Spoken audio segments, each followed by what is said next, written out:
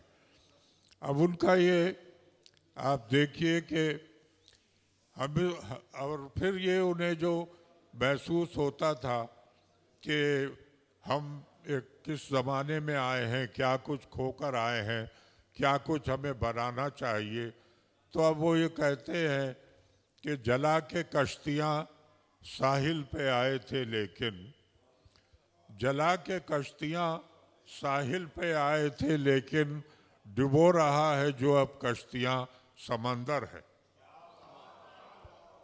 تو یہ جو ایک ہے وہ استعارے آپ دیکھ رہے ہیں کہ سب مانوس استعارے ہیں، لیکن ان کو کلیشے نہیں بنایا انہوں نے، کیونکہ بعض دفعے الفاظ کو ان کے انہی معنوں میں استعمال کرنے سے اس کے وہ اتنے گھس جاتے ہیں اور ان کی معنویت ختم ہو جاتی ہے۔ لیکن اگر آپ کے اندر فکر ہے، جذبہ ہے اور توانائی ہے، اظہار کی تپش ہے، تو وہی مانوس الفاظ آپ کے اندر ایک نئی سوچ جو ہے وہ پیدا کرتے ہیں۔ پھر یہ جو کچھ ہمارے معاشرے میں اس وقت ہوتا رہا، اس وقت بھی محسوس ہوتا ہے کہ ہر لمحہ ٹوٹنے کا ہے دھڑکا لگا ہوا۔ اب دیکھ رہے ہیں آپ کیا ہو رہا ہے کے پی میں، بلوچستان میں، اور بھی جو ہے، ہر لمحہ ٹوٹنے کا ہے دھڑکا لگا ہوا، تعمیر اس مکان کی شاید ہوا میں ہے۔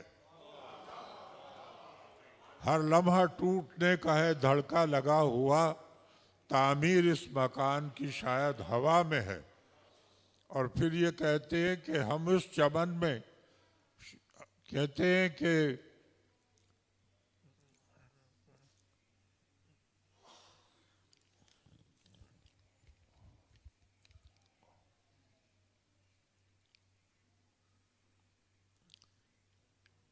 ایک دلکش خواب دیکھا تھا، ایک دلکش خواب دیکھا تھا کہ ہم بیدار ہیں، خواب میں بیدار ہیں۔ ایک دلکش خواب دیکھا تھا کہ ہم بیدار ہیں، ایک دلکش خواب دیکھا تھا کہ ہم بیدار ہیں، اور اس کے بعد ساری عمر گزری خواب میں۔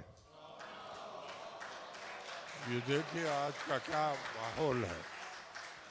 ایک دلکش خواب دیکھا تھا کہ ہم بیدار ہیں، اور اس کے بعد ساری عمر گزری خواب میں۔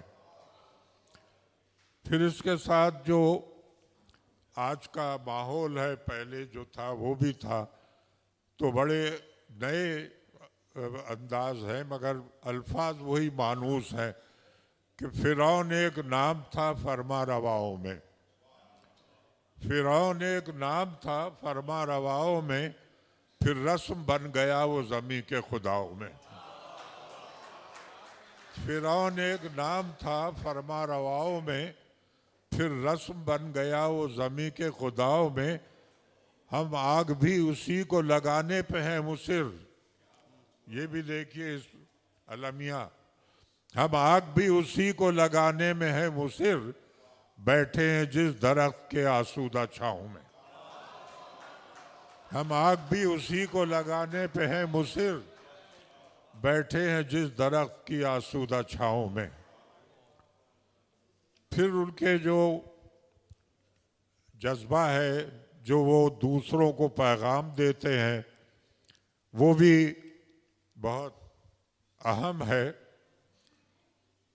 کہ وہ کہتے ہیں کہ جو کہ حوصلوں کو سپر بنا کے چلیں، حوصلوں کو سپر بنا کے چلیں، ظلم کو آئینہ دکھا کے چلیں، ظلم کو آئینہ دکھا کے چلیں، کل یہ سر دوش پہ رہے نہ رہے، کل یہ سر دوش پہ رہے نہ رہے، آج سر ہے تو سر اٹھا کے چلیں.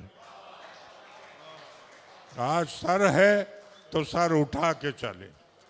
یہ پیغام جو ہے وہ صرف لفظوں کے گورکھ دھندا نہیں ہے.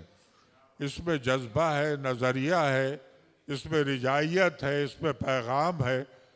تو یہ ضرورت ہے ہمارے عہد کی ایسی شاعری کی جہاں لایعنیت ہو رہی ہے. ہمارے نوجوان شعراء جس طرح کا کلام آج کل کہہ رہے ہیں کہ جو ہے وہ جینز پہنا کر اچھی لگتی ہے. یہ اس شاعری کے لوگوں کو 1-1 لاکھ روپیہ دیا جاتا ہے مشاعروں میں اس شاعری پر. تو اب اس کو مٹانے کے لیے اس شہر کے اس کی جو زوال آ رہا ہے تو ہمیں سوچ جیسی شاعری کی ضرورت ہے. تو اسے زیادہ سے زیادہ اس معاشرے میں عام ہونا چاہیے. میں ایک بار پھر مبارکباد دیتا ہوں کہ آپ نے ایک بہت اہم مجموعے کو جو اس وقت کی ضرورت ہے زیور طباعت سے آراستہ کیا. بہت شکریہ. میں تو ایک بار پھر اپنی جانب سے اور پوری حمیدی فیملی کی جانب سے آپ تمام لوگوں کا شکر گزار ہوں کہ آپ لوگ تشریف لائیں. خاص طور پر ہمارے زبیری صاحب کی آج سالگرہ تھی, اس کے باوجود اپنی گھر کی تقریب چھوڑ کر آئے. میں بہت ممنون ہوں. آپ تمام لوگوں کا میں دل کی گہرائیوں سے شکریہ ادا کرتا ہوں. شکیل بھائی سے گزارش ہے کہ تشریف لائیں. معزز خواتین و حضرات, یہ میری ذمہ داری ہے کہ میں آرٹس کونسل کی طرف سے آپ تمام خواتین و حضرات کا شکریہ ادا کروں کہ آپ یہاں تشریف لے کر آئے, آپ نے اتنا وقت دیا. شعیب بھائی ہمارے برسوں کے ساتھی ہیں, گو کہ اب برسوں سے ہم سے جدا ہیں لیکن ہیں بہت برسوں کے ساتھی. اور ان کا حکم تھا خالد حمیدی صاحب کی کتاب کی رونمائی کا, اور اس حکم کو ہم نے کسی حد تک پورا کرنے کی کوشش کی ہے.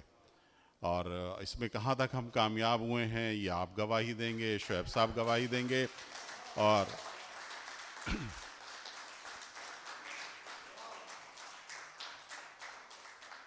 مجھے یہ معلوم نہیں تھا کہ 28 مئی کو یوم تکبیر سے پہلے زبیری صاحب کی ولادت ہو چکی تھی. تو یہ 2 دھماکے ہو چکے ہیں. ایک تو زبیری صاحب کی ولادت کا دھماکہ, دوسرے یہ کہ یہ 8ویں دھماکہ. تو ہم اس 8ویں دھماکے یوم تکبیر پر بھی آپ سب کو مبارکباد ہے. آرٹس کونسل ہمیشہ اس بات کے لیے تیار ہے کہ وہ کسی بھی اچھی کتاب کی, کسی بھی اچھے افسانے کی, کسی بھی اچھی تقریب کی آپ کی یہاں پر ہم میزبانی کریں. تو میں آرٹس کونسل کی طرف سے شکر گزار ہوں. میں شعیب صاحب آپ کا شکر گزار ہوں. ڈاکٹر صاحب آپ کا, خالد معین صاحب آپ تشریف لائے اتنی خوبصورت باسکٹ میں, اس پر بھی میں شکر گزار ہوں. سہر بھائی کا تو مطلب کوئی جواب ہو ہی نہیں سکتا شہر میں یا اس ملک میں. آپ سے زیادہ پڑھا لکھا آدمی کوئی اس وقت نہیں ہے پاکستان بھر میں. تو سہر بھائی, ڈاکٹر فاطمہ حسن صاحبہ آپ کا میں شکر گزار ہوں. ڈاکٹر امرین حسیب امبر کا شکریہ اس لیے نہیں بنتا کہ آپ ہماری گورننگ باڈی کے ممبر ہیں اور آپ اس سارے انتظام کے ذمہ دار ہیں. بہت بہت شکریہ خواتین و حضرات.